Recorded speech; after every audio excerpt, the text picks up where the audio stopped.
মাটিটা কিন্তু ঝুরঝুরে, আর এইরকম প্লাস্টিক পেলে ফেলে দিতে হবে।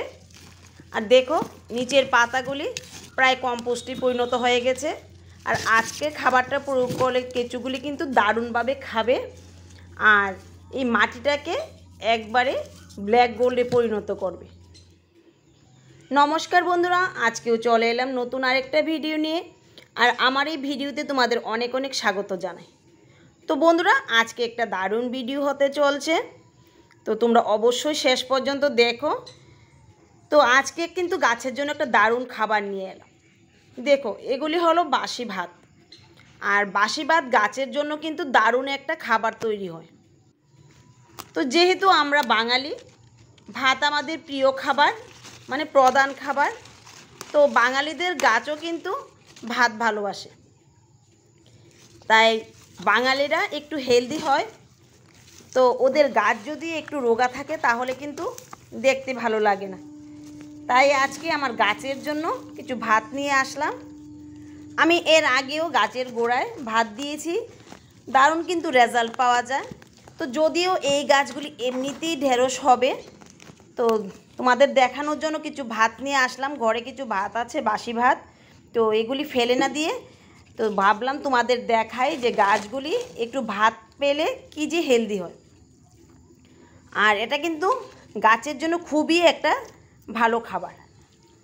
আর গাছের জন্য কি, কেঁচুগুলি কিন্তু এই ভাতগুলি পেয়ে খুব খুশি হবে, আর তারা আনন্দ সহকারে খাবে, আর এগুলিকে কম্পোস্টে পরিণত করবে। তখন দেখবে মাটিটা দিয়ে যে কোনো কিছু লাগালে সেগুলি কিন্তু দারুণ হবে। শুধু এই ঢেঁড়স গাছগুলি নয়, ঢেঁড়স গাছগুলি উঠে যাওয়ার পর মাটিটাও কিন্তু একটা দারুণ মাটি তৈরি হবে, আর দেখবে সেই মাটিতে ফসল ফলালে দারুণ ফসল হবে।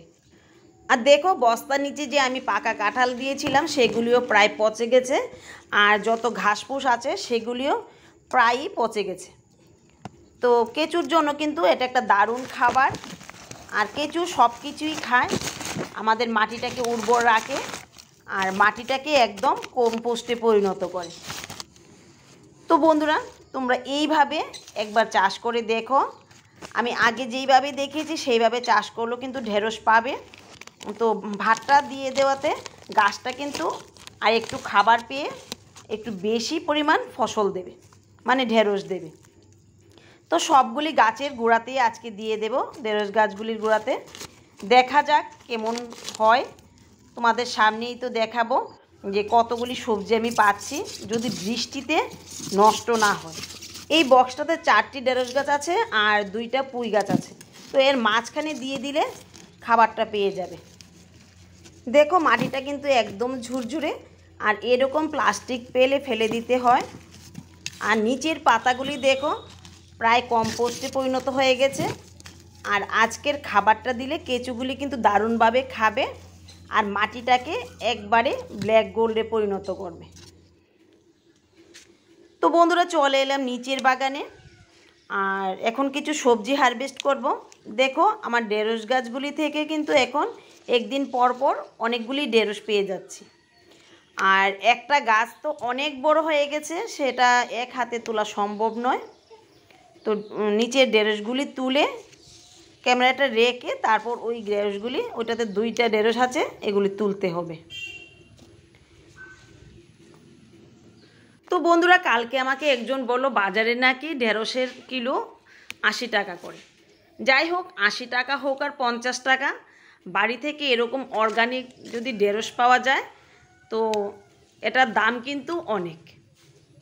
তো দেখো, আজকে নতুন গাছ থেকে 2টা ঢেঁড়স পেয়ে গেলাম, আর গাছগুলি দারুণ হয়েছে। মনে হয় শীত পর্যন্ত এগুলি ঢেঁড়স দেবে। তো দেখা যাক কতদিন পাওয়া যায়, শীতের প্রস্তুতিও নিতে হবে। তো একটু একটু করে শীতের প্রস্তুতি নিচ্ছি, তো সবটা তো একসাথে করতে পারবো না। আর বেগুন গাছগুলি দেখো আবার সুন্দর করে ছোটো ছোটো বেগুন চলে আসছে। আজকেও 4টা বেগুন পেয়ে গেলাম গাছ থেকে, আর এগুলি একদম কচি, দেখো কত সুন্দর। আর কারকুল গাছগুলির অবস্থা এখন খুবই খারাপ হয়ে গেছে, গাছগুলি তুলে ফেলতে হবে, যেহেতু এর মধ্যে মেটে আলু পেঁচিয়ে গেছে। আর কারকুল গাছগুলিও এমনিতেই মারা যাবে, তো আমি এগুলি তুলে ফেলে দেব। আর দেখো কারকুলের সাইজটা একটু ছোট হয়ে গেছে, ভালো হয়নি। তো যাই হোক, যাই পেলাম তাই ভালো।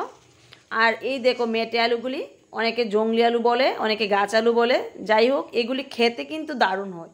একদিন তুলে তোমাদের রান্না করে দেখাবো। এইভাবে রান্না করলে খেতে কিন্তু দারুণ লাগে। আর মাছের মাথা দিয়ে কিন্তু বা মাছ দিয়ে এগুলি খেতে খুবই ভালো। দেখো অনেকগুলি কিন্তু মেটে আলু হয়েছে। মেটে আলু নয়, মাটির নিচেরটা মেটে আলু বলে, এগুলিকে গাছ আলুই বলে। তো তোমরা যদি কোনো জায়গায় এরকম একটা গাছ আলু পাও, এনে মাটিতে লাগিয়ে দেবে, দেখবে মাটিটা যদি ঝুরঝুরে হয় 1 বছরের মধ্যেই মাটির নিচে দারুণ একটা আলু পাওয়া যাবে। তো দেখো আজকে কতগুলি কচু নিয়ে নিলাম, না হলে এগুলি নষ্ট হয়ে যাবে। আর লঙ্কা গাছগুলি দেখো, যত লঙ্কা তুলছি তত আবার ফুল চলে আসছে। তো এটাই নিয়ম, লঙ্কাগুলি তুললে আবার নতুন করে ফুল চলে আসবে। তো দেখো বন্ধুরা, আজকেও কিন্তু অনেকগুলি সবজি হারভেস্ট করলাম। আর তোমাদের তো বললাম বাগানে তেমন একটা সবজি নেই, যাই আছে তা দিয়ে কিন্তু আমার রোজকার রান্নাটা হয়ে যায়। তো দেখো অনেকগুলি কচু শাক পেলাম, কুলেহারা পাতা পেলাম কতগুলি কারকুল পেলাম, যদিও কারকুলের সাইজটা ভালো নয়, যাই হোক নিজের বাগানের সবজি। আর কয়টা বেগুন পেলাম, আর দেখো অনেকগুলি ঢেঁড়স পেয়ে গেলাম, আর অনেকগুলি লঙ্কা পেয়ে গেলাম। তো বন্ধুরা তোমরাও এরকমভাবে সবজি চাষ করো, যদিও গরমের সবজি এখন আর হবে না, শীতের সবজি শুরু করে দাও। আর আমার মতো ঝুড়ি ভরে সবজি তুলো আর অর্গানিক খাবারের মজাটা নাও।